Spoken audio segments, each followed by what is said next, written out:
नमस्कार मित्रों, मैं हूं रविकांत चतुर्वेदी और आप मुझे देख रहे हैं कैरियर पथ एप्लीकेशन पर यूट्यूब के मार्फत। ठीक है, आज की जो मेरी बात है, मैं लेके आया हूं इतिहास विषय और खासकर टीजीटी पीजीटी परीक्षा के संदर्भ में। लेकिन जब हम टीजीटी पीजीटी परीक्षा देते हैं तो हमें यह भी ध्यान होता है कि इसके अलावा हमारे किसी भी राज्य में जो अन्य परीक्षाएं भी आयोजित की जाती हैं जो विषय आधारित होती हैं। साथ ही हम देखते हैं इसके साथ जुड़ी हुई परीक्षाएं, खासकर जिसे टीजीटी पीजीटी उत्तर प्रदेश के अंतर्गत यानी कि माध्यमिक शिक्षा बोर्ड जो आयोग है उसके तहत जो आयोजित की जाती है। उसके अलावा हम देखते हैं कि लोक सेवा आयोग के द्वारा भी एक परीक्षा एलटी ग्रेड या जीआईसी जैसी परीक्षाओं को आयोजित किया गया है। साथ ही हम जीडीसी और डीआईईटी के भी बारे में जानते हैं। यानी कि हम देखें तो हम पाते हैं कि असिस्टेंट प्रोफेसर यानी कि जेआरएफ या नेट में भी ये लगभग सिलेबस एक जैसे होते हैं, क्योंकि हम किसी एक विषय पे आधारित होकर क्या करते हैं, हम अपनी तैयारी को पूर्ण कर रहे होते हैं। तो इसमें सबसे पहले जो मैं बात करूंगा वो कि किन किन परीक्षाओं में ये जो इंडियन हिस्ट्री है, जिन सिलेबस की जिसकी मैं चर्चा करने जा रहा हूं आपके सम्मुख, या जो सिलेबस मैं आपके सामने रखने जा रहा हूं, ये किन किन परीक्षाओं के लिए ये सिलेबस उपयोगी है। चूंकि इसमें ज़्यादातर लाभान्वित वही लोग होते हैं जो या तो नेट जेआरएफ हों या बीएड किए हुए लोग हों। ठीक है, इनको इस शिक्षा विभाग के द्वारा उन्हें कुछ विशेष अवसर दिए जाते हैं। और वो अवसर किस रूप में है तो हम देखते हैं टीजीटी, फिर पीजीटी। यहाँ पे पहले था कि नहीं आप पोस्ट ग्रेजुएट हैं तो आप दे सकते हैं, लेकिन अभी कुछ सुनने में आ रही है ऐसी जानकारी कि यहाँ पर के लिए भी जैसे अन्य राज्यों में बीएड होना आवश्यक है, उत्तर प्रदेश सरकार ने भी पीजीटी के लिए बीएड को क्या किया है, प्राथमिकता दिया है। दूसरी चीज एलटी ग्रेड की जो परीक्षाएं होती हैं उसमें भी इसी प्रकार के सिलेबस होते हैं। और जीआईसी अगर हो तो वहां भी इसी तरीके का देखा जाता है, या जीडीसी की बात करें वो भी इसी तरीके की परीक्षा है, या हम बात करें डाइट की तो ये भी इसी तरीके का दिखाई देता है। यानी सिलेबस एक और परीक्षाएं लगभग 1, 2, 3, 4, 5, 6 और एक 7वीं परीक्षा जो है वो है असिस्टेंट प्रोफेसर की। यानी कि असिस्टेंट प्रोफेसर की बात मैं करूं तो वहां भी एक काम करती हुई नजर आती है। वहीं अगर हम आगे बढ़ते हैं तो डीएसएसबी, वहां भी इसको हम देख सकते हैं। वहीं हम केवीएस, वहां भी इसको पा सकते हैं। वहीं एनवीएस, वहां भी इस सिलेबस को लागू कर सकते हैं। यानी कि एक सिलेबस के मार्फत हम 7-8 परीक्षाओं पे क्या करते हैं, अपना पहुंच बनाना शुरू कर देते हैं। लेकिन सवाल यह उठता है कि कोई भी परीक्षा जिसको हम देने जा रहे हैं उसमें सबसे पहले हमें यह कन्फर्म करना होता है कि जिस विषय से हम देने जा रहे हैं उसका सिलेबस क्या है। ठीक है, यह परीक्षा हर एक विषयों के लिए आज बार बार आयोग के द्वारा, कमीशन के द्वारा क्या की गई है, आयोजित की गई है। लेकिन यह आयोजन समय समय पे होता है, वर्ष में कहीं कहीं एक बार, कहीं कहीं 2 बार भी देखा गया है। ठीक है, वैकेंसी जिस टाइप से आती है उस तरीके की परीक्षा हम देखते हैं कि निर्धारित की जाती है। TGT, PGT, LT grade, GIC, GDC, DIET, assistant professor, साथ ही डीएसएसबी, केवीएस और एनवीएस। यानी कि हमने बात किया लगभग 7, 8, 9, 10 परीक्षाओं के बारे में। यानी कि 10 परीक्षा और उसका सिलेबस लगभग एक जैसा। यानी कि अगर यहाँ पे मैं बात करूंगा अपने वैकल्पिक विषय यानी इंडियन हिस्ट्री की, यानी कि भारतीय इतिहास की, यानी भारतीय इतिहास में जो भी आपसे पूछा जा सकता है या पूछा जाता है, उन्हीं पाठ्यक्रम को, उन्हीं सिलेबस को मैं आपके सामने रखने का प्रयास करूंगा। और मेरी कोशिश होगी कि आप बेहतर तरीके से उसे समझने का प्रयास करें। प्रथमतः हम बात करेंगे सिलेबस की कि सिलेबस में क्या क्या शामिल है। द्वितीय हम बात करेंगे कि पाठ्यक्रम के किन किन हिस्सों से अधिक सवाल उठाए गए हैं किसी भी आयोग के द्वारा। फिर हम बात करेंगे कि हमें अपनी तैयारी में किन किन चीज़ों का या किन किन आयामों का निर्धारण करना होता है, या हमें कैसे जांचना है कि हमारी तैयारी परफेक्ट हो चुकी है। साथ ही अगर हमारे साथ आप जुड़ते हैं तो मैं आपको उपलब्ध कराऊंगा लगभग 14,258 क्वेश्चनों की एक श्रृंखला जो इन्हीं परीक्षाओं में लगभग पूछा गया है। ठीक है, या तो क्वेश्चन टीजीटी में आया है, या पीजीटी में आया है, या एलटी ग्रेड में आया है, या जीआईसी में आया है। हाँ, कुछ परीक्षाओं का टर्म बदलता है, जैसे जीआईसी या एलटी ग्रेड। यहाँ पे जीएस के भी कुछ पार्ट लागू किए जाते हैं, साथ ही सब्जेक्ट का भी कुछ पार्ट होता है। उसी तरीके से जीडीसी या डाइट या असिस्टेंट प्रोफेसर या डीएसएसबी या केबीएस या एनबीएस के संदर्भ में भी बातें उसी तरीके से लागू होती दिखाई देती हैं। देखिए, अब सीधा हम आते हैं सिलेबस पे और बात करते हैं कि हमारा सिलेबस क्या है। क्षमा करिएगा। सिलेबस जो है हमारा मूलतः क्या है या किस तरीके के सिलेबस आयोग के द्वारा निर्धारित किए गए हैं, उनकी बात कर लेते हैं। देखिए, जब हम भारतीय इतिहास के संदर्भ में बात करते हैं तो हमें यह ध्यान होना चाहिए कि भारतीय इतिहास की शुरुआत कहीं ना कहीं प्राग ऐतिहासिक संस्कृति से होती हुई प्रतीत होती है। यानी कि कोई भी सिलेबस की जब शुरुआत की जाती है तो हम उसके सबसे पहले पार्ट को देखते हैं, या इतिहास जब भी हम पढ़ते हैं तो हम कहते हैं कि इतिहास है क्या, इतिवृत्ति, यानी कि बीती हुई कहानियां जो हैं। साथ ही अगर हम महाभारत को टटोलें या अथर्ववेद को टटोलें तो हम पाते हैं कि अथर्ववेद में इतिहास को पंचम वेद के रूप में मान्यता दिया गया। वहीं महाभारत कहता है धर्मार्थ काम मोक्षाणाम उपदेश समन्वित इतिवृत्ति कथायुक्तम इतिहास प्रचक्षते, यानी इतिहास का इतना महत्व है। साथ ही जब इतिहास की चीजों को और समझने का और गहराई से प्रयास करते हैं तो हमें अन्य तथ्य भी दिखाई देते हैं इतिहास के संदर्भ में। यानी कि अगर अपने भविष्य को सुनिश्चित या सही करना हो, या हमें अपने भविष्य को लेकर चिंता है और उसकी कमियों को दूर करना है कि भविष्य में जो कमियां भूत में हुई हैं वो कमियां भविष्य में न घटित हों, उसके लिए भी हमें वर्तमान में इतिहास का अध्ययन करना पड़ता है। और भी जैसे ईएचकार वगैरह को अगर हम पढ़ें तो हम कहते हैं कि यह एक संवाद है, एक डायलॉग है, और यह डायलॉग किस में स्थापित किया जाता है तो कहते हैं वर्तमान और भूत के मध्य का एक डायलॉग है। ठीक है, ब्यूरिन की बात करें तो कहता है ब्यूरिन इतिहास विज्ञान है कम न ज्यादा।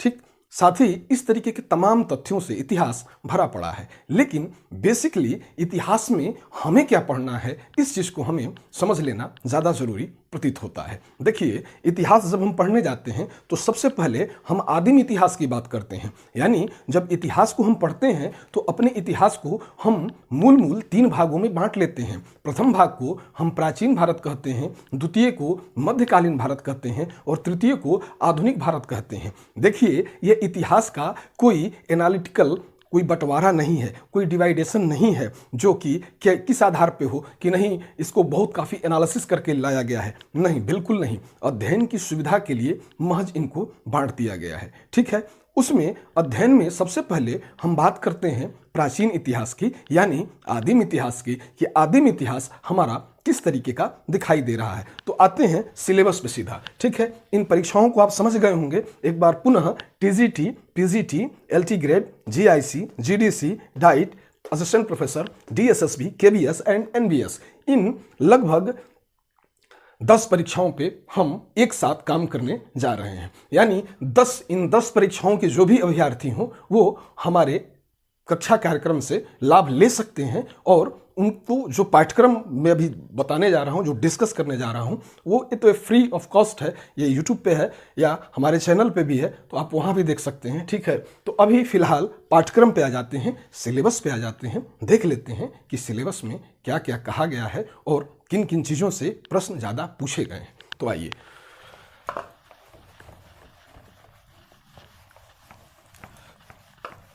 देखिए, जब भी हम इंडियन हिस्ट्री की बात करते हैं या हम भारतीय इतिहास की बात करते हैं तो मैंने कहा कि इसे बांटा गया है 3 भागों में, प्राचीन, मध्यकालीन और आधुनिक। मैंने 3 संदर्भों में या 3 कालों को अपनी बात में रखने का प्रयास किया। जब आप पाठ्यक्रम भी पढ़ते हैं तो कुछ इसी तरीके की बात आपको दिखाई देती है। मैंने कहा कि यह महज अध्ययन, स्टडी का एक डिवीज़न है, इतिहास का डिवीज़न नहीं है। ठीक है, तो सबसे पहले हम बात करते हैं प्राचीन इतिहास की। प्राचीन इतिहास की, देखिए, जब प्राचीन इतिहास की हम बात करते हैं तो सबसे पहले हमारा ध्यान आदिम इतिहास पे जाता है। यानी हम कहते हैं ना कि हमारे पूर्वज कौन थे, बंदर थे। यानी कि बंदर नहीं थे बिल्कुल, लेकिन बंदर ही था जो धीरे धीरे मॉडिफाइड होकर मानव बन गया। यानी कि उसमें, बंदर में और एक आधुनिक मानव में ये मूल का अंतर हो गया कि आधुनिक मानव सोचता था, समझता था और उस सोची समझी हुई चीज़ों को क्रियान्वित करने की उसमें एक जबरदस्त क्षमता थी। वहीं हम बंदर या आदिम मानवों को देखते हैं, वो उतना क्षमतावान नहीं दिखाई देता है। इसके विकास का एक क्रम है, यानी कि हम पढ़ते हैं जैसे निएंडरथल मानवों को या क्रोमैग्नन को या आधुनिक मानव होमो सेपियंस सेपियंस जिनको कहते हैं, उनके बारे में जब हम पढ़ते हैं तो यह एक सिलेबस के अंतर्गत है। यानी कि कह सकते हैं कि भारतीय प्राग ऐतिहासिक संस्कृति की प्रमुख विशेषता, यानी पहला जो हमारा चैप्टर होगा वो होगा भारतीय प्राग ऐतिहासिक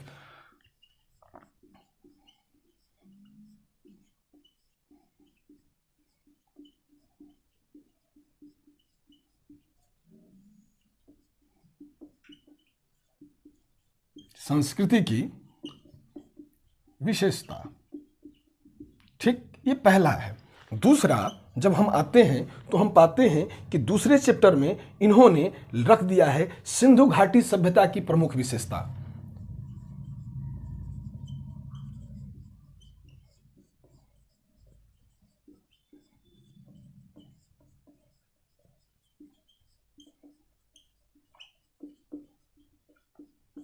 फिर जब इससे आगे बढ़ते हैं तो हम पाते हैं कि पूर्व वैदिक कालीन राजनीतिक अवस्था, समाज, अर्थव्यवस्था और धर्म के बारे में जानकारी, यानी कि पूर्व वैदिक कालीन।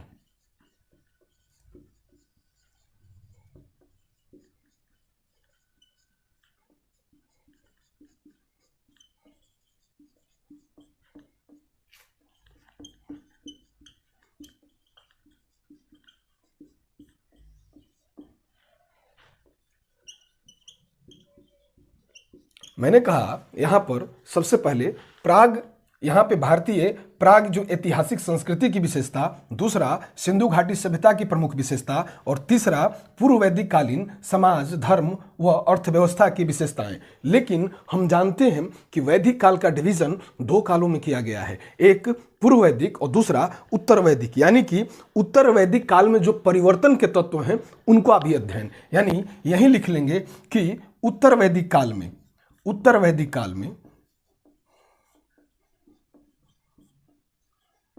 परिवर्तन के तत्व। जब कक्षा में जब बात होगी तो हम बताएंगे कि 1500 से 1000 ईस्वी पूर्व के इतिहास को पूर्व वैदिक काल कहा जाता है और 1000 ईस्वी पूर्व से 600 ईस्वी पूर्व के इतिहास को उत्तर वैदिक काल कहा जाता है। हमने ये जाना है शुरुआती दौर में, जो लोग थोड़ा बहुत एनसीईआरटी भी पढ़े होंगे उनको ज्ञात होगा। और देखिएगा, जब भी आप तैयारी करते हैं किसी भी परीक्षा की तो ध्यान रखिए पुस्तक में एनसीईआरटी को ही मानक रखा जाए। ठीक है, तो एनसीईआरटी की किताबों को जब पढ़ेंगे तो हम पाएंगे कि पूर्व वैदिक काल से जब उत्तर वैदिक काल में हम जाते हैं तो हम भिन्न भिन्न क्षेत्रों में भिन्न भिन्न अंतर को पाते हैं, चाहे वह समाज के संदर्भ में हो, चाहे वो स्त्रियों की स्थिति हो, दासों की बात हो, या जब हम अर्थ की बात करते हैं तो कृषि पद्धति की बात करते हैं, उद्योग धंधों की बात करते हैं, या फिर समाज में अनेक जो राजनीतिक संस्थाएं जैसे सभा समिति का उत्थान या उसके पूर्व विदत जैसी संस्था का लोप। यानी कि पूर्व वैदिक कालीन जो सबसे प्रमुख राजनीतिक संस्था थी वो विदत थी, जिसका उल्लेख ऋग्वेद में 122 बार के आसपास किया गया। वहीं सभा और समिति को हम देखते हैं 8 या 9 बार, सभा 8 बार, समिति 9 बार का उल्लेख किया गया। यानी कि कह सकते हैं कि अब जो पुरातन राजनीतिक परंपराएं थी, जो पुरातन राजनीतिक मानक थे, वो धीरे धीरे अब टूटने लगे थे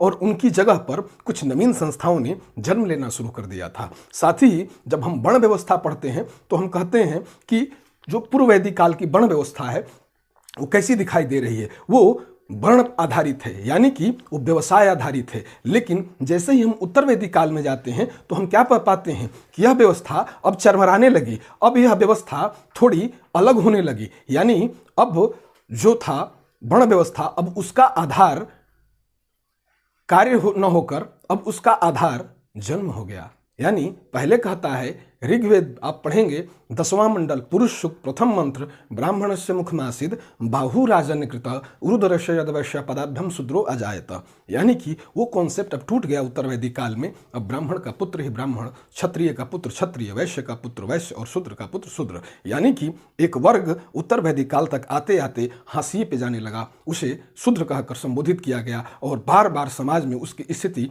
लगातार गिरती गई। वही हाल स्त्रियों का भी देखा जाता है, यानी आधी आबादी की जो बात की जाती है उसके संदर्भ में भी यही चीज लागू होती है। ठीक है, तो हम परिवर्तन के तत्वों को समझेंगे और जब हम इससे आगे बढ़ते हैं तो हम पाते हैं कि हमारे सम्मुख एक नवीन चीज आ जाती है। जैसे जैसे ही हम वैदिक काल से आगे बढ़ेंगे तो हम देखेंगे 6ठी शताब्दी ईसा पूर्व में होने वाले परिवर्तन, यानी 6ठी शताब्दी ईसा पूर्व में गंगा घाटी में 62 संप्रदायों का उदय हुआ। उनमें 2 नास्तिक धर्म जो प्रमुख रहे, जिनमें जैन और बौद्ध का नाम लेते हैं, हम उनका भी अध्ययन यहाँ पे करते हैं। तो यहाँ लिख सकते हैं जैन धर्म, बौद्ध धर्म, वैष्णव धर्म, शैव धर्म व महाजनपद काल। ठीक, ये चौथा बिंदु होगा हमारा। जैन धर्म, बौद्ध धर्म, शैव धर्म, भागवत धर्म, साथ ही शाक्त धर्म, उसके अलावा हमें पढ़ना है महाजनपद काल। हम यहां पर पहले इन विषयों का एक मोटा मोटी लेक्चर रखेंगे, देन हम प्रश्नों की आपको एक अभ्यास शैली से भी अवगत कराएंगे। यानी कुछ प्रश्न मैं आपके लिए लाकर रखूंगा जिसमें इन्हीं विषयों से, जिस विषय को हम पढ़ेंगे उससे संबंधित जितने भी प्रश्न अभी तक इन परीक्षाओं में पूछे गए हैं उनसे आपको रूबरू कराएंगे। ठीक है, अब आगे बढ़ते हैं तो हम पाते हैं कि एक बृहद काल, यानी कि हम बात करते हैं मौर्य काल की। मौर्य काल, ठीक है, मौर्य काल और उसके बाद मौर्योत्तर काल, यानी कि मौर्यों के बाद का काल। यानी हम देखते हैं कि जैन धर्म, बौद्ध धर्म, शैव धर्म, भागवत धर्म, शाक्त धर्म और महाजनपद काल को पढ़ लिया। और जब महाजनपद काल को पढ़ते हैं तो हम अध्ययन करते हैं मगध की स्थिति के बारे में। तो मैं हमेशा कहता हूं कि जो महाजनपद काल है वो हमेशा सिर्फ महाजनपद काल नहीं है बल्कि संघर्ष का काल है। ठीक है, यह एक प्रवृत्ति को जन्म देता है जिसे भारतीय भूमि के अंतर्गत साम्राज्यवादी प्रवृत्ति को देखा जा सकता है, जिसमें मगध की स्थिति ज्यादा पुष्ट होते हुए हम पाते हैं। कारण मगध के पास कुछ ऐसे संसाधन हैं जो अन्य जनपदों के पास नहीं है। उसके पहले हमें यह जान लेना होगा कि इन जनपदों की सूची किन किन ग्रंथों में मिलती है। तो हम पाते हैं कि जैन ग्रंथ भगवती सूत्र और बौद्ध ग्रंथ अंगोत्तर निकाय क्या करते हैं, इन जनपदों की एक बेहतरीन सूची हमें प्रदान करते हुए नजर आते हैं। फिर हम बात करेंगे मौर्य काल की, फिर मौर्योत्तर काल की। अब मैंने कहा महाजनपद काल, यहां पे मगध की स्थिति क्या हुई, सुदृढ़ हुई। जब मगध की स्थिति सुदृढ़ हो गई तो यहां पर मगध में एक आचार्य हैं चाणक्य, उनकी सहायता से एक व्यक्ति मौर्य वंश की स्थापना करता है। यानी इसके पहले, मौर्यों की स्थापना के पहले 3 राजवंशों का भी अध्ययन करेंगे, जिसमें हम बात करेंगे हर्यक वंश की, शिशुनाग वंश की और नंद वंश की। और नंद वंश की सत्ता के विध्वंस के बाद जिस सत्ता की स्थापना होती है चंद्रगुप्त मौर्य के द्वारा, यानी कि मौर्य काल की, इसके संदर्भ में हम 3 शासकों को विशेष स्थिति में देखेंगे, जैसे चंद्रगुप्त मौर्य, बिंदुसार और सम्राट अशोक। सम्राट अशोक को समझेंगे कि क्यों भारतीय इतिहास में इन्हें सम्राट कह के संबोधित किया गया और क्या है पितृवात्सल्य तुल्य जो उनका शासन सत्ता जो है, जहां कहते हैं कि सबे मुन से पजा मम्मा, उस कहने का मतलब क्या है, यानी कि सभी मनुष्य मेरी संतान हैं। पशुओं और मनुष्यों की चिकित्सा की व्यवस्था प्राचीन काल में एक आधुनिक सोच लेके आने वाले व्यक्ति, जिन्होंने भारतीय इतिहास में कई माइलस्टोन को रखा है और उनके द्वारा जो चिन्ह हैं, जो अपनाए गई बातें हैं, आज भी भारत सरकार के द्वारा हम देखते हैं कि संजो के रखा जाता है और उन्हें ही प्रतीक चिन्हों के रूप में प्रयोग भी किया जाता है। फिर जब हम आगे बढ़ते हैं इससे तो हम पाते हैं गुप्त और गुप्तोत्तर काल। यानी जो 6वां हमारा सेक्शन होगा वो होगा गुप्त और गुप्तोत्तर काल। लेकिन इसके पहले हम समझ लेंगे कि मौर्य काल में हमने जाना कि 3 बड़े शासकों, साथ ही शासन, सत्ता, राजनीतिक स्थिति, साथ ही जब शासन प्रबंध को पढ़ेंगे मौर्यों के तो हम समझेंगे कि राज्य की स्थिति क्या है, केंद्र की स्थिति क्या है, केंद्रीय कृत जो व्यवस्थाएं हो किस प्रकार की हैं और उनको चलाने के लिए जो 18 तीर्थ और 26 अध्यक्षों की जो चर्चा है वो कैसी है, जो कि आचार्य चाणक्य ने अपनी पुस्तक अर्थशास्त्र में दिया है। साथ ही जब मौर्यों का विध्वंस हुआ, यानी कि मौर्यों के बाद जो सत्ता स्थापित हुई, चाहे वो शुंग थे, कौरव थे या जो भी हम देखते हैं ब्राह्मण राजवंश जो आ रहे हैं, उन्होंने क्या किया, साथ ही यही समझेंगे शुंग, कौरव, सातवाहन को भी समझने का प्रयास करेंगे। उसके बाद हम बात करेंगे गुप्त काल की। यह भारतीय इतिहास में एक स्वर्ण युग के नाम से जाना जाता है। आखिर गुप्त काल को क्यों स्वर्ण युग कहा गया, तो हम देखते हैं कि जब इतिहास का गहराई से अध्ययन करते हैं तो हमें पाते हैं एक स्टेटमेंट एक कुमारस्वामी अय्यप्पन का, कहते हैं Gupta art is the flower of our established tradition, look like a medium for Sanskrit language for the establishment of thought and feelings. यानी कि उनकी बात पे अगर हम ध्यान दें तो हमें पता लगेगा कि रियली मायने में गुप्त काल को क्यों स्वर्ण युग कहा गया और उस स्वर्ण युग कहने के पीछे का आधार क्या था। दूसरी चीज, जब हम गुप्तों को पढ़ते हैं उसके बाद हम देखिए कि यहाँ भी एक बड़ी मौर्यों की तरह केंद्र की सत्ता थी, लेकिन इस सत्ता का भी हास्य हुआ। हम जानते हैं कि साम्राज्य कोई भी कितना भी बड़ा हो, लेकिन वह अपनी अक्षुण स्थिति तभी तक बनाए रख सकता है जब तक वह शासन प्रशासन को लेकर सचेत हो। लेकिन जैसे ही उसके चेतना स्तर का धीरे धीरे गिरावट आता है, कमी आती है, और ये साम्राज्य की चेतना स्तर में गिरावट क्या, यानी कि जो राजा है उसके उत्तराधिकारियों का अभाव, यानी कि योग्य उत्तराधिकारियों का अभाव, योग्य उत्तराधिकारी न मिलना, आर्थिक स्थितियों का गिर जाना, या समाज में उसकी तरीके का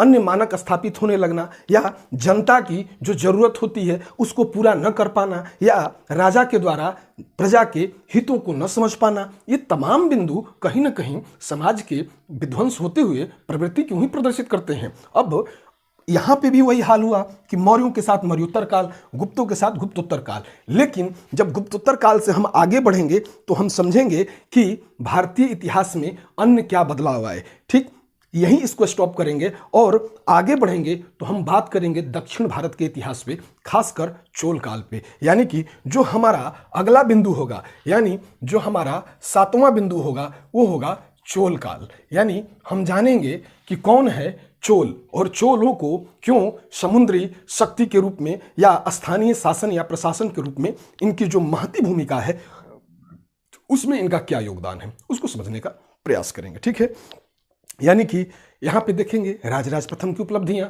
राजेंद्र प्रथम की उपलब्धियां, स्वायत्त स्थानीय शासन प्रणाली, साथ ही चोलकालीन कला और संस्कृति। ठीक है, फिर हम बात करते हैं यहां से प्राचीन खत्म पूरी तरीके से। अब चूंकि मैंने उन्हीं टॉपिकों को उठाया है जहां से प्रश्न सर्वाधिक बने हैं, इतिहास में और भी चीजें शामिल हैं। ठीक है, लेकिन देखिए एक डिमांड थी कि नहीं उन तथ्यों पे ज्यादा बात किया जाए जहां से प्रश्न आ रहे हैं। यानी कि दक्षिण भारत के इतिहास में जब हम जाएंगे तो राजराज और राजेंद्र प्रथम की उपलब्धियों को देखेंगे, खासकर इनकी उपाधियां बड़ी टेढ़ी मेढ़ी हैं। ठीक है, यानी कि इनकी उपाधियों पे विशेष बात किया जाएगा। अब जब इतना चीज हम पूरा कर लेते हैं, यानी भारतीय प्राग ऐतिहासिक संस्कृति की विशेषता समझ लेते हैं, सिंधु घाटी सभ्यता की विशेषता समझ लेते हैं, वैदिक कालीन समाज धर्म और अर्थव्यवस्था की विशेषता समझते हैं, उत्तर वैदिक कालीन परिवर्तन के तत्वों को जब इंगित कर लेते हैं, जैन बौद्ध शैव भागवत शाक्त महाजनपद काल की बात कर लेते हैं,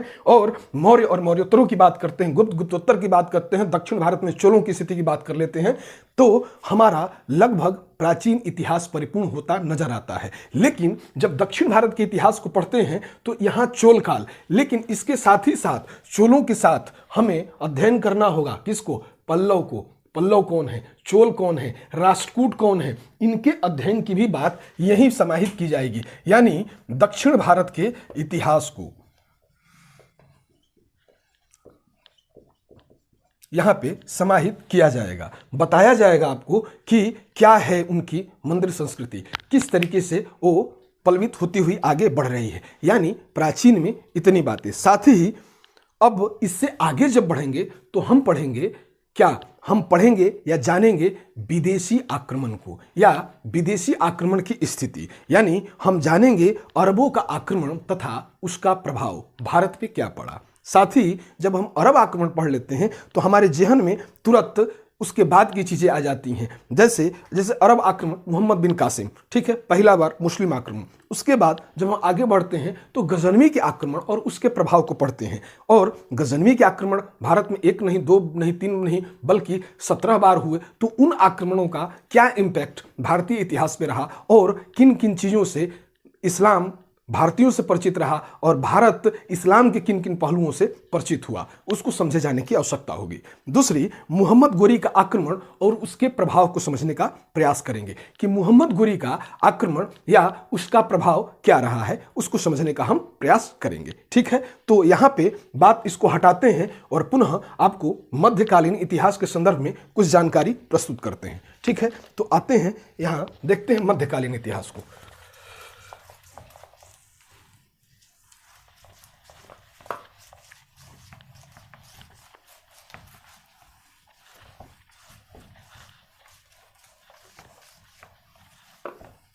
अब बात करते हैं मध्यकालीन इतिहास। मध्यकालीन इतिहास की शुरुआत हम करेंगे अरबों के आक्रमण से।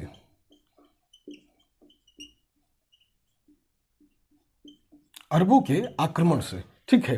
अरब आक्रमण में हम सबसे पहले बात करेंगे अरबों के आक्रमण और उनके प्रभाव।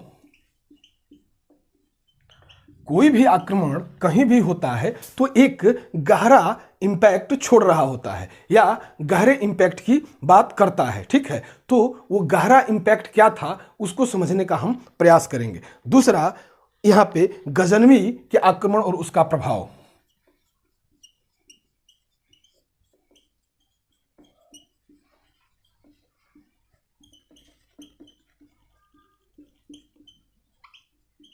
उसका प्रभाव। फिर जब हम आगे बढ़ेंगे तो मोहम्मद गोरी का आक्रमण और उसका प्रभाव।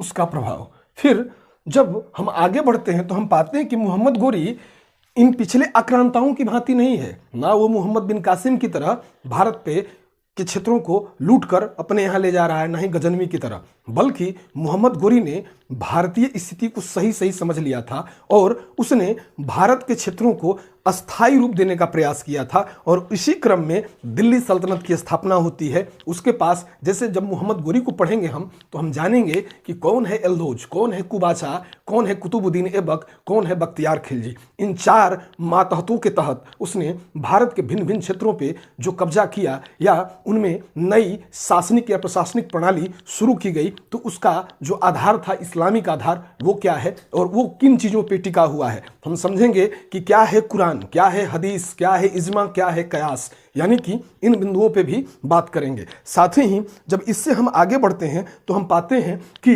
दिल्ली सल्तनत की होती है स्थापना, यानी दिल्ली सल्तनत। दिल्ली सल्तनत, तो दिल्ली सल्तनत को जब हम पढ़ेंगे तो हम कुछ एक चीज़ों पे ज़्यादा ध्यान देंगे, जैसे इसके राजनीतिक जो चीज़ें हैं, साथ ही राजनीति के अलावा प्रशासनिक बिंदु। प्रशासनिक बिंदु, मैंने कहा आपसे कि ये उस समय है मध्यकाल जब हमारा शासन, सत्ता, समाज, अर्थ सब कुछ बदलता हुआ दिखाई देगा, एक क्षेत्र से दूसरे क्षेत्र में बढ़ता हुआ दिखाई देगा या हटता हुआ दिखाई देगा। तो जो नवीन व्यवस्था बहाल हुई, यानी जो पुरातन व्यवस्था थी उस पर एक नवीन व्यवस्था जो बहाल हुई, उस व्यवस्था के अपने कौन कौन से आधार थे उसको समझने का प्रयास करेंगे। तो सबसे पहले यहाँ देखते हैं राजनीतिक चीज़ें, प्रशासनिक चीज़ें, साथ ही सामाजिक, आर्थिक और सांस्कृतिक बिंदु। सामाजिक, आर्थिक व सांस्कृतिक बिंदु। ठीक है, समझेंगे क्या होता है गंगा जमुनी संस्कृति, क्या मायने हैं उसके और उससे किस तरीके का प्रश्न बनाया जा सकता है। यानी कि जब हम इनको पढ़ेंगे तो इन चीज़ों पे ध्यान देंगे, लेकिन हमारे पास कुछ एक शासक हैं जहां से बार बार क्वेश्चन उठाया गया। जैसे दिल्ली सल्तनत में जो पहला शासक है जिससे प्रश्न उठाता है बार बार, कुतुबुद्दीन ऐबक, कुतुबुद्दीन ऐबक, ठीक है। उपाधियां पूछ लिया। हातिम ताई किसको बोलते हैं? कुतुबुद्दीन ऐबक। लाख बख्श किसको बोलते हैं? कुतुबुद्दीन ऐबक। कुरान खवां किसको बोलते हैं? कुतुबुद्दीन ऐबक। और हर एक उपाधि के पीछे उसके अपने एक मायने, ठीक है, चाहे वो हातिम ताई हो, चाहे कुरान खवा हो या लाख बख्श हो। यानी कि कुतुबुद्दीन ऐबक के साथ ही उसके जो शासनकाल रहा है उसके बारे में थोड़ी जानकारी की अपेक्षा आपसे की जाती है, जो उसका अल्प समय रहा है उसके बारे में, ठीक है। कैसे मृत्यु हुई? चौगान खेलते समय, तो घोड़े से चौगान खेलते समय वो आधुनिक तौर पे कौन से खेल के समतुल्य है, या उसके पहले कि 1206 से 1210 की जो शासनिक प्रणाली है वो किस तरीके की थी। साथ ही कुतुबुद्दीन ऐबक के संघर्षों को भी हम समझने का प्रयास करते हैं। मूल रूप से दिल्ली सल्तनत की स्थापना होती है इल्तुतमिश के समय। यानी हम जब पढ़ते भी हैं तो हमें कई इतिहासकार अपनी कलम चलाते हुए यही मिलते हैं कि दिल्ली सल्तनत का जो वास्तविक संस्थापक था वो स्वयं इल्तुतमिश था। तो इल्तुतमिश के पीछे का आधार क्या है, उसकी जो शासनिक प्रणालियां हैं उनको समझेंगे क्या होती है एकता व्यवस्था, यानी एकता व्यवस्था के क्या मायने हैं। तो दूसरी चीज यहां पे बात करते हैं इल्तुतमिश की, इल्तुतमिश की बात कर लेते हैं। फिर जब इल्तुतमिश से आगे बढ़ते हैं तो हम देखते हैं कि इल्तुतमिश ने एक बड़ा ही गंभीर कार्य किया था। यानी कि मध्यकालीन इतिहास में यह कोई और नहीं कर पाया था। यानी कि अपने जीवित रहते ही अपना उत्तराधिकारी घोषित करना, और उसमें भी अपने पुत्री रजिया को उत्तराधिकारी घोषित कर देना। यानी कि रजिया सुल्तान की बात, रजिया सुल्तान, इनको भी समझने का प्रयास करेंगे, ठीक है, कि 1236 से 1240 का जो काल रहा है रजिया का, वो किस तरीके का रहा है। बाद में जब हम बढ़ते हैं तो हम कहते हैं बलवन, बलवन, नाम से जैसा नाम वैसा काम, उसी तरीके का काम। पूरा नाम गयासुद्दीन बलवन, लेकिन अद्भुत प्रशासनिक क्षमता, एक ऐसी प्रशासनिक क्षमता जिसने बहुत कुछ लोगों का बदला या भविष्य में मानक तय किए राजत्व के। यानी पैबोस क्या है, सिजदा क्या है, नौरोज क्या है, और क्यों कहता है कि मैं कभी भी किसी भी नीच व्यक्ति को देखता हूं तो मेरी धमनियों में आग लग जाता है और मेरा हाथ स्वतः तलवार पे चला जाता है। यानी वंशानुगत चीजों को या वंश को ज्यादा तवज्जो दिया गया, वहीं योग्यता को जो था थोड़ा दरकिनार किया गया। बलवन के समय कुछ एक कमजोरियां भी थीं, कुछ एक प्रबल चीजें भी हैं। हालांकि हर एक राजा और हर एक साम्राज्य के साथ कुछ एक पॉजिटिव बिंदु और कुछ एक निगेटिव बिंदु लगे होते हैं।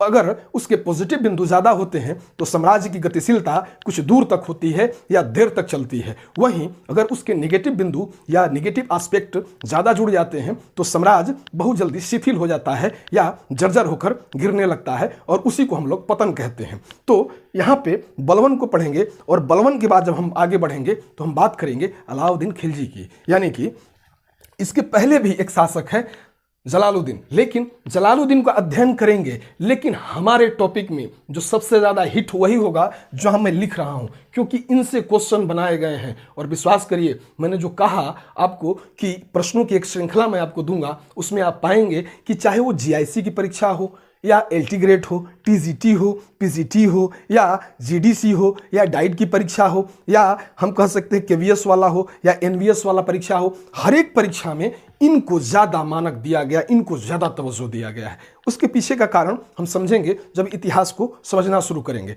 ठीक है। तो यहाँ पे बलवन के बाद हम बल देंगे अलाउद्दीन खिलजी, अलाउद्दीन खिलजी, यानी खिलजी राजवंश, यानी अलाउद्दीन खिलजी की बात करेंगे।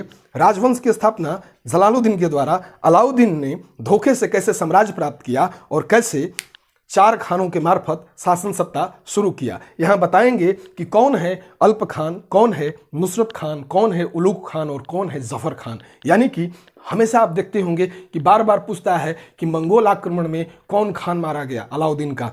यानी कि ये 4 खान और उसके अलावा इसके साथ जुड़ा हुआ एक व्यक्ति मलिक काफूर, जिसे 1000 दिनारी कह के संबोधित किया गया इतिहास में, जिसे दक्षिण विजय का श्रेय दिया जाता है, या दक्षिण के राज्यों को करद राज्य के रूप में अलाउद्दीन के समय क्या करेगा, वो दक्षिण के राज्यों को करद राज्य के रूप में तब्दील करता हुआ दिखाई देगा। तो अलाउद्दीन खिलजी, फिर उसके बाद मुहम्मद बिन तुगलक, एमबीटी, मुहम्मद बिन तुगलक, अपने युग का अरस्तु, शैतानों का साथी। इसके पहले भी गयासुद्दीन तुगलक है, लेकिन मैंने उसको उतना तवज्जो नहीं दिया है। मैंने एमबीटी को ज़्यादा तवज्जो दिया, कारण एमबीटी बार बार एग्जाम में पूछा गया सिरदर्द के रूप में।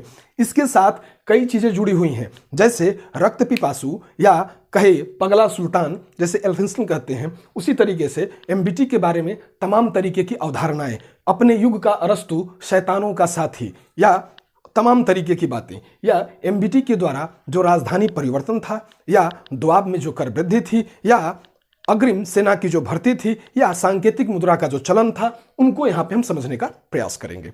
आगे जब हम इससे आगे बढ़ते हैं तो हमें एक और शासक दिखाई देता है जो इसी की तरह है, एमबीटी यानी मोहम्मद बिन तुगलक की तरह। कौन? फिरोज तुगलक, उसकी बात कर लेंगे।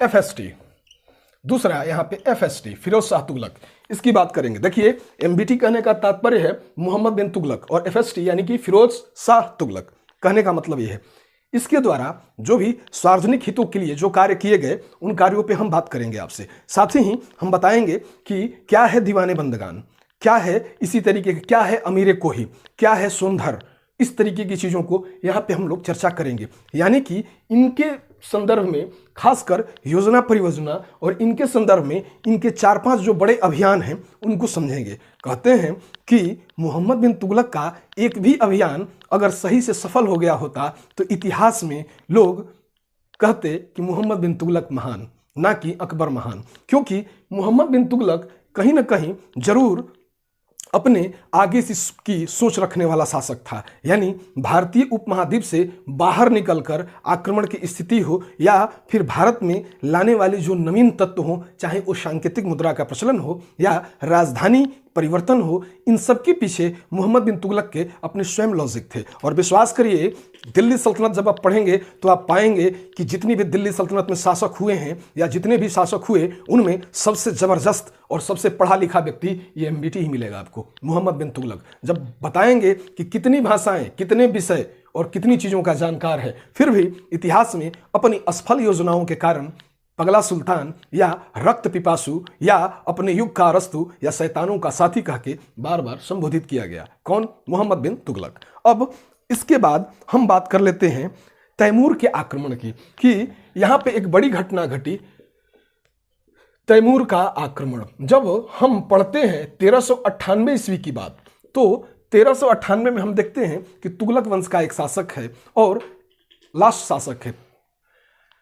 उसके तंज में इतिहासकारों ने यहाँ तक कस दिया कि सुल्तान का जो सल्तनत है वो दिल्ली से पालम तक फैला हुआ है। दिल्ली यानी दिल्ली और पालम जहाँ वर्तमान में हवाई अड्डा है, यानी कि वहीं तक इनका साम्राज्य है, यानी तंज कसा गया। तो उसके पीछे का कारण क्या था और उसी समय तैमूर का आक्रमण, इसका प्रभाव भारत पे क्या पड़ा, उसके बारे में बात करेंगे। फिर करेंगे सैयद और लोदी वंश की स्थापना, यानी कि हम बात करेंगे सैयद की, यानी कि कैसे सैयद वंश आया और कैसे तैमूर ने सैयद वंश के लोगों को दिल्ली की सत्ता सौंप दी। फिर बात करेंगे लोदी वंश की। जब लोदी वंश की बात करेंगे तो 2-4 शासकों को पढ़ेंगे, जैसे सिकंदर लोदी को पढ़ लेंगे, जैसे हम बात कर लेंगे इब्राहिम लोदी को। तो हम देखेंगे कि मध्यकालीन इतिहास में कैसे एक शासक यानी इब्राहिम लोदी जो युद्ध मैदान में मारा गया, यानी उसके अपने क्या मायने थे, और युद्ध मैदान में जिसने मारा उसने उसको रिप्लेस करके जिस नवीन सत्ता की स्थापना की, उसके क्या अपने मायने हैं, यानी कि मुगल साम्राज्य की बात करेंगे। इसके बाद मुगलों की, मुगल वंश की स्थापना। जब मुगल हम पढ़ेंगे तो मुगल में हम डिवाइड करके पढ़ेंगे, यानी मुगलों को 2 भाग में विभाजित करेंगे। एक भाग ग्रेट मुगल, देन दूसरा भाग लेटर मुगल। लेकिन ग्रेट मुगल पे हम ज़्यादा ध्यान देंगे, कारण यह है कि यहाँ पर हम पाते हैं बाबर को, हम पाते हैं बाबर की तरह ही सशक्त लेकिन थोड़ा सा दुर्बल हुमायूं को।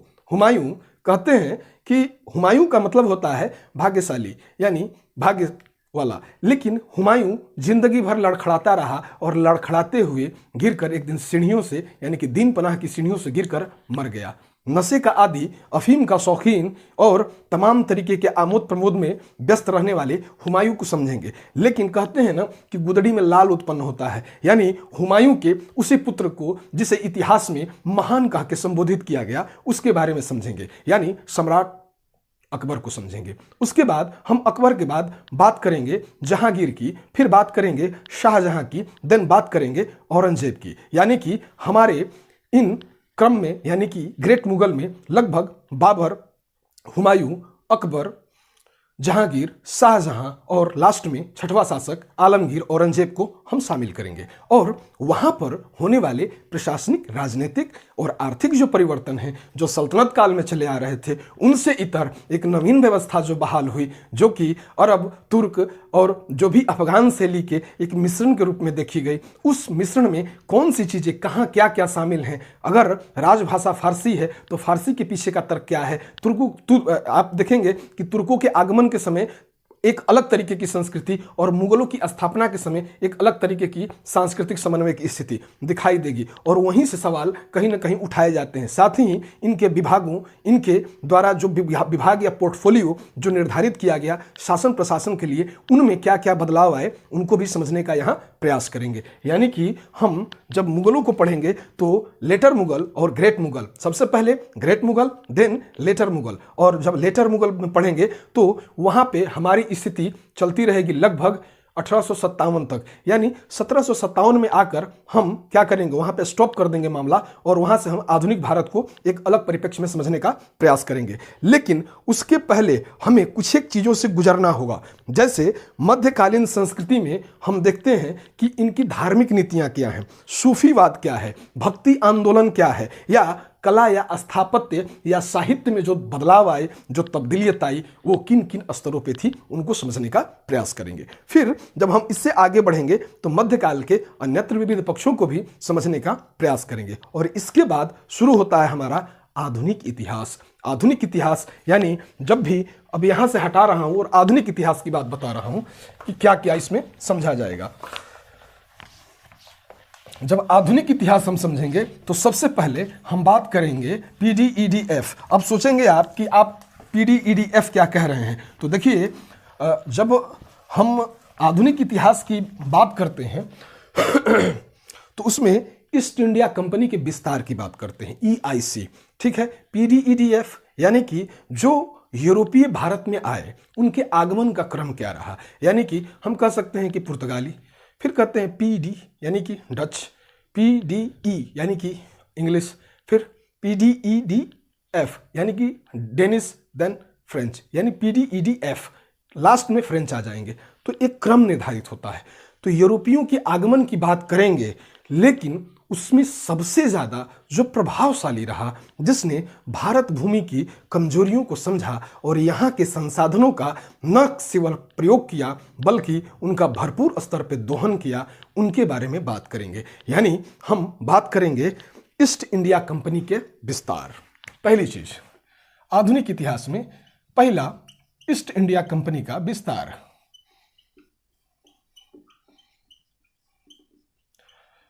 इसका विस्तार यानी कि भारत के भौगोलिक स्तर से होते हुए हम बात करेंगे कि कर्नाटक में क्या स्थिति है, इनकी स्थिति मैसूर में क्या है, इनकी स्थिति बंगाल में क्या है, इनकी स्थिति अवध में क्या है। यानी कि ये जैसे जैसे प्रसारित हो रहे हैं वहां पे इन्होंने किन किन नीतियों को फॉलो कराया है।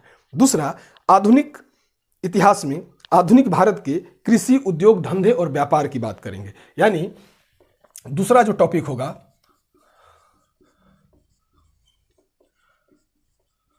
आधुनिक इतिहास में कृषि, उद्योग, धंधे और व्यापार। कृषि, उद्योग, धंधे व व्यापार यानी ट्रेड पे भी बात करेंगे। फिर जब इससे आगे बढ़ेंगे तो आधुनिक शिक्षा का विस्तार और संवैधानिक विकास एक साथ। आधुनिक शिक्षा का विस्तार व संवैधानिक विकास। संवैधानिक विकास। फिर जब इससे आगे बढ़ते हैं थोड़ा और तो हम पाते हैं क्या, 1857 ईस्वी के विद्रोह, कारण, स्वरूप और परिणाम।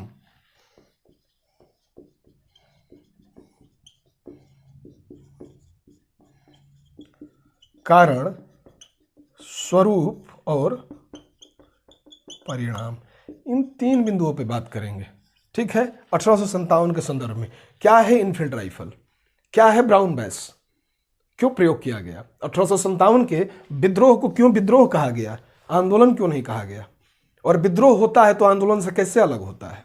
विद्रोह की क्या प्रवृत्ति होती है, आंदोलन की क्या प्रवृत्ति होती है, यही समझने का प्रयास करेंगे। और वह विद्रोह जो 1857 में हुआ, 10 मई 1857 को जो विद्रोह हुआ, उसके कारण क्या थे, वो किस स्वरूप में दिखाई देता है, और अंततोगत्वा उसके परिणाम क्या हुए।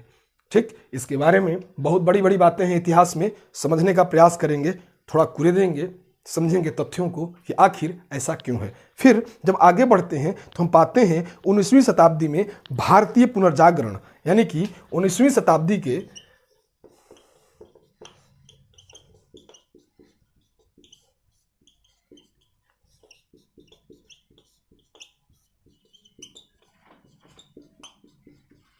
पुनर्जागरण के संदर्भ में। अब पुनर्जागरण को पढ़ेंगे तो हमें यहाँ बहुत कुछ नवीन दिखाई देगा। ठीक है, क्या नवीन दिखाई देगा भाई, तो हम देखते हैं कि यहाँ पर राजा राम मोहन राय जैसा व्यक्ति है, यहाँ पर देवेंद्रनाथ टैगोर जैसा व्यक्ति है, यहाँ पर केशव चंद्र सेन जैसा व्यक्ति है, यानी कि हेनरी विवियन डेराजियो जैसा व्यक्ति है।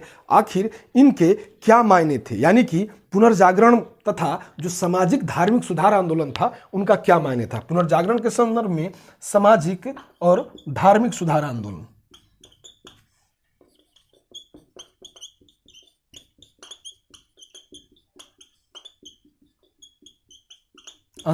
ठीक, अब जब इससे आगे खिसकते हैं तो हमें कुछ एक चीजें और नवीन दिखाई देती हैं। जैसे हम कहते हैं राष्ट्रीय आंदोलन, सीधा आ जाएंगे हम राष्ट्रीय आंदोलन पे कि राष्ट्रीय आंदोलन क्या था।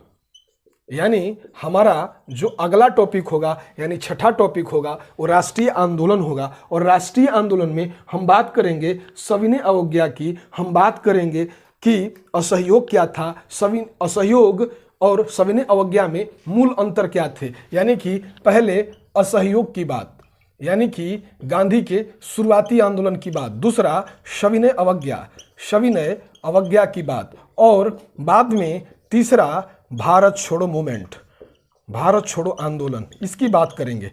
ठीक है, तो यहाँ पर हम समझेंगे कि असहयोग क्या है, सविनय अवज्ञा क्या है और भारत छोड़ो आंदोलन क्या है। तो हम पाएंगे कि यहाँ पर गांधी ने एक रणनीति चला, संघर्ष विराम संघर्ष। क्या है ये संघर्ष विराम संघर्ष, और क्यों इतिहास में महत्वपूर्ण है? क्योंकि ये बापू की दी हुई चीज है तो हमारे लिए बड़े काम की चीज है। साथ ही अहिंसात्मक आंदोलन की प्रवृत्ति और भारत में इसके प्रयोग, उसके पहले दक्षिण अफ्रीका में भी इनके जो भी कार्य रहे हैं बापू के, उन कार्यों को भी हम समझने का प्रयास करेंगे। यानी मोहनदास करमचंद गांधी ने जितने भी प्रयोग किए हैं आंदोलन को लेके ब्रिटिश भारत में, उसको हम समझने का यहाँ प्रयोग करेंगे। फिर अब इसके आगे पढ़ेंगे राष्ट्रीय आंदोलन में महात्मा गांधी, तिलक, गोखले तथा सुभाष चंद्र बोस का जो योगदान है। खासकर क्या मैंने बोला, महात्मा गांधी, तिलक, गोखले और एससी बोस यानी सुभाष चंद्र बोस, इनके संदर्भ में चीजों को विशेष समझेंगे। तो हम कह सकते हैं कि राष्ट्रीय आंदोलन